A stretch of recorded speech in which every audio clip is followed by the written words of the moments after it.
Thanks, Eric.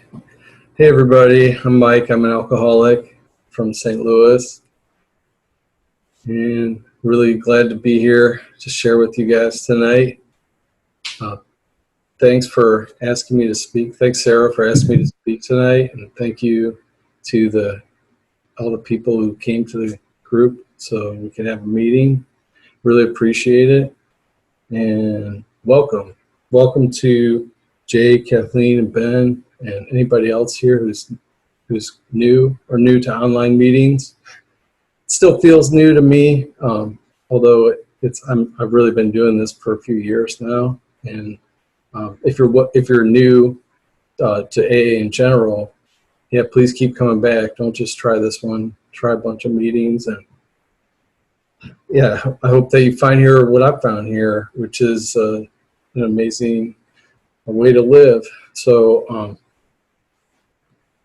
of course, happy birthday to Jen and the other birthdays that you're celebrating this month. It's awesome. It's great to be able to celebrate another day of sobriety with everybody here, but especially those big anniversaries are huge for us to celebrate. And you know what my sponsor, one time I heard him talking, he was like, I don't even care about birthdays, but I know it's important to say it because that helps new people. And so like I kind of like to repeat that. I don't know why. It's my grand sponsor. And yeah, so congratulations, Jen, and anybody else who's celebrating. So I'll just go right into the story. Really, man, where should I start? I mean, I felt like I always wanted to drink as far back as I could remember, and I didn't really get to do it right away. Like I basically dreamed about drinking for a long time before I actually took a drink. And then finally, I mean, I would imagine it even when I had no access to alcohol. I know I was thinking about it because I like collected the beer bottle caps that I would find and put them in my pencil pouch. And you know how you have those like standardized tests, and I would have them in there and I would smell them before the standardized tests in elementary school. And I remember this very clearly because one year my mom found them in my pencil pouch, and she's like, "What is this? You can't have beer bottle caps in your pencil pouch." And like she's being responsible, making sure people didn't get the wrong idea about what I was doing. But I knew right away, like, don't try to pull one over about beer with my mom, like when I was probably only 10 or 11 years old. And I definitely didn't take a drink then, but I was thinking about it. And I liked the idea of what the adults were up to. So it was always attractive to me. And then I finally I didn't get to take a drink until I was 16. So it's maybe even a late starter around, especially since this is a young people's meeting. A lot of people start way before that, but that was as soon as I got access to alcohol. And I really, but when I was thinking about it, when I did, I took advantage of it and just went for it and totally got drunk my first time taking a drink. I stole some liquor and went to a friend's house, and I remember it tasted horrible going down. Like, it was just me and a couple of buddies from the hockey team my high school hockey team, and his parents were out of town, and we just chugged it, just did shots and tried to chase it as best we could, but just got wasted and ran around the house and had a great time. There was like no consequences. It was amazing.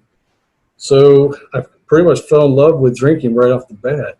And then I still didn't really have access to alcohol, to any kind of, didn't have anybody who could buy it for me or anything like that. So as a 16-year-old, I was like, at best, a weekend warrior, and I did what I could when I could, you know what I mean? Like if I wasn't really popular at school, I was really in like the advanced math classes and stuff like that. So, like I was basically a nerd and didn't have connections for cool people.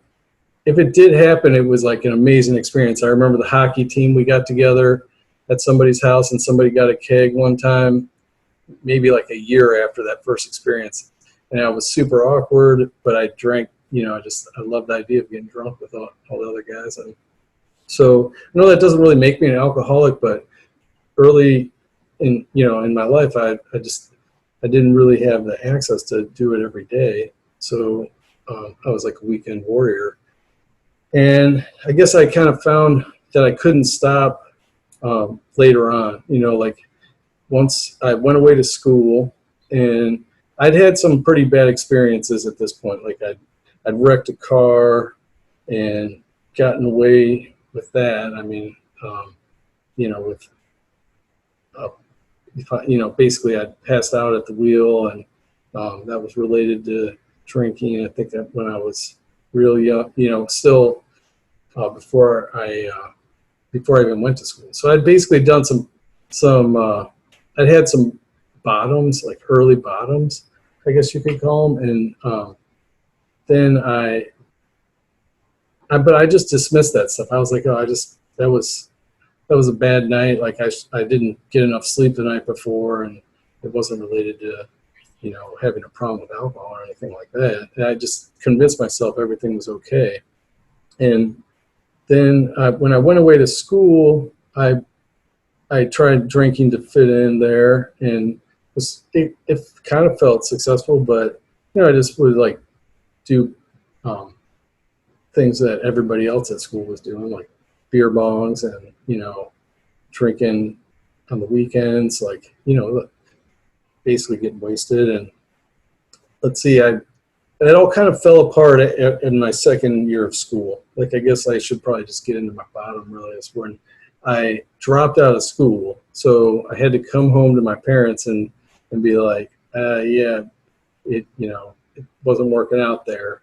But really, I was flunking out, and I tried to make up excuses for it and everything, but really, it was all the drinking and other substances I was using that caused me to fail at school and at a college. And so when I dropped out, my parents really helped me every way they knew how. They found a treatment program for me to go to, and I tried it out, and I went there and I listened to people, and I was like super, just totally bummed out about the whole thing. Like I couldn't see any of my friends that were drinking, and I was 20 years old, and I listened to these people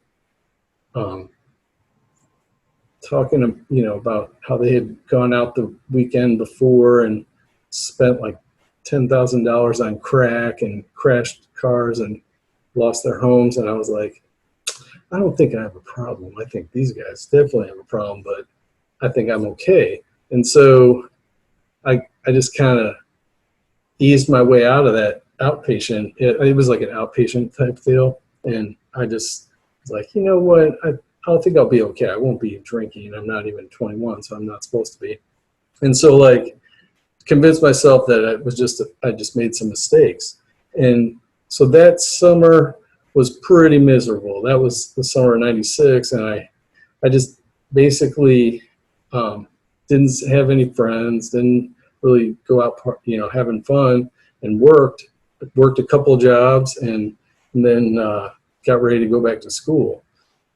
And right around the time I was going back to school, I was so miserable, and my parents found my mom stumbled into another outpatient type program that I could go to, and I decided to give it a shot, and kind of after having 3 months of being around by myself and not drinking, I thought maybe I could try some of these meetings again. So this one that I went to it wasn't AA, but it was like there were people there who weren't drinking and weren't using drugs or anything. And I got to know them. They were younger people too, mostly. So I told them a little bit about my summer, and they were just like, wow, man, that sounds bad. And I related to what they were talking about. I just didn't really wasn't convinced that I needed to get sobriety. You know what I mean? So anyway, basically they invited me to stick around for the meetings and get a sponsor and stuff like that. And I was like, okay, well, I'll just keep coming, but I'm not really convinced that I need this. And after that, after listening to other people talk, I started to realize, like, wait a second, I think I might be able to go out and drink. Like, why am I going to these meetings where everybody's talking about how, they're miserable and, all this complaining. And I was like, some people are having fun, but I don't really get it. And so I started to think about going out and having a drink. And I got a sponsor, but like reluctantly, and just got somebody who seemed nice, and he needed rides to meetings and stuff. And eventually, after going to enough meetings, I started to talk about my feelings and what's been going on with me, and that I was actually thinking about drinking. And this one dude, like, pulled me aside. He's like, we're hanging out, and I was like, hey man, I've been thinking when I turn 21, I'm going to take a drink. And he was like, no, man, no. And like, he was just like really serious. And I think he had relapsed by sniffing glue like 2 or 3 days before that. So this dude was just like, no. That's like all he would say. It's like, no, man. And I got honest with him. I was like, oh, it'll be okay because I'll be 21 and it would be legal, and everything like that. And he was just like, no, dude. And he was like, you should tell your sponsor. And like, so I was like, all right, and like this relief came over me, like, yeah, I guess I could tell my sponsor. It's not a big deal. Like, what's he going to do? He was like, nah, just tell your sponsor, man. And like, so that's how I first like got honest with myself or with somebody else, and I told my sponsor that night, and he was like, so you're not thinking about drinking right now? He was like, well, then just don't worry about it, man.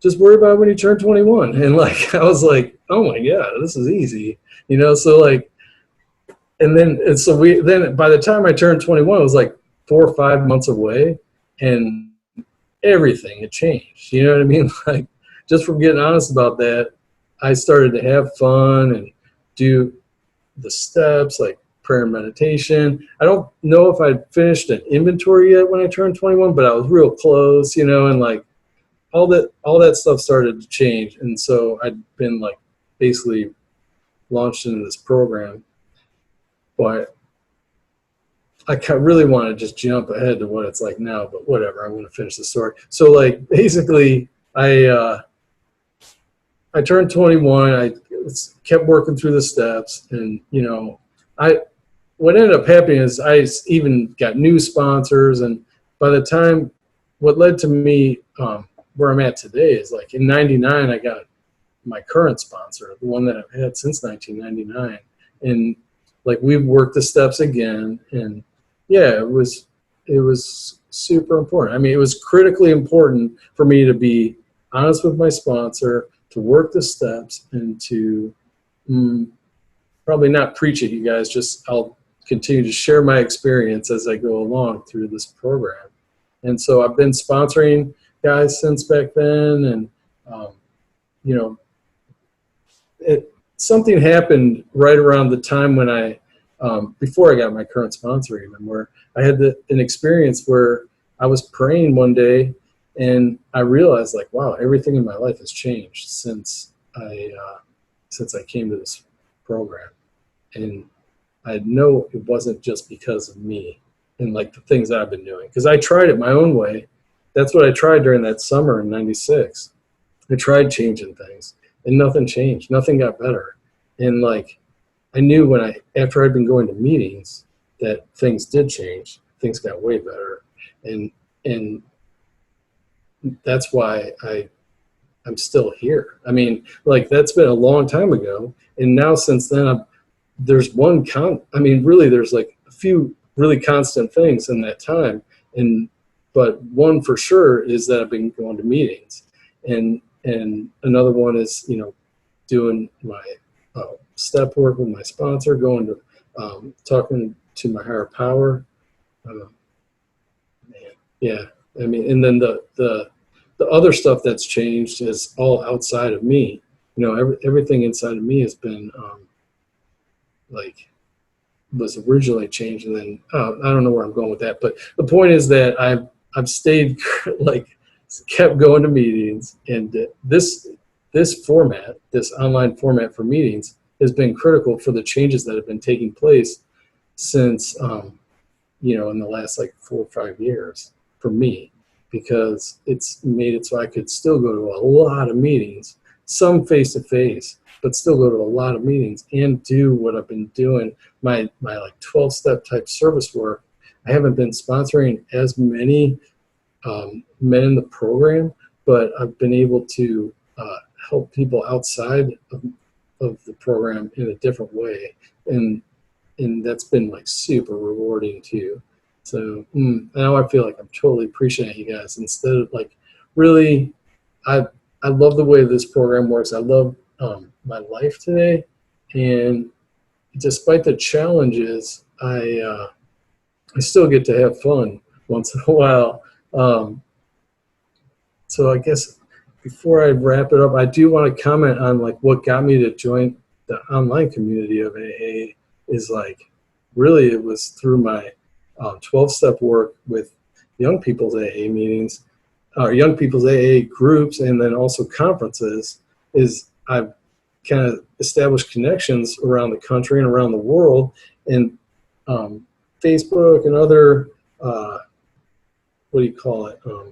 Social media like led to me connecting with these people more frequently, and now I feel like they're family that lives all over the world, or but you know mostly in the United States, but also all over the world. And then we do get together a couple times a year at conferences, so that's pretty rewarding too. So I have like I still get to be a part of my bloodline family. Then there's like my AA community in town, and then there's the global AA community that it's really amazing fellowship to be a part of and be of service to in any way, in ways that I can, like sharing my story here. So I guess with that, I'll wrap up by saying if yeah, I don't want to give any advice. I just want to thank you guys for listening, and thank you for allowing me to stay sober today, but helping me stay sober today by listening. That's all I got. You're welcome. Thanks, Mike.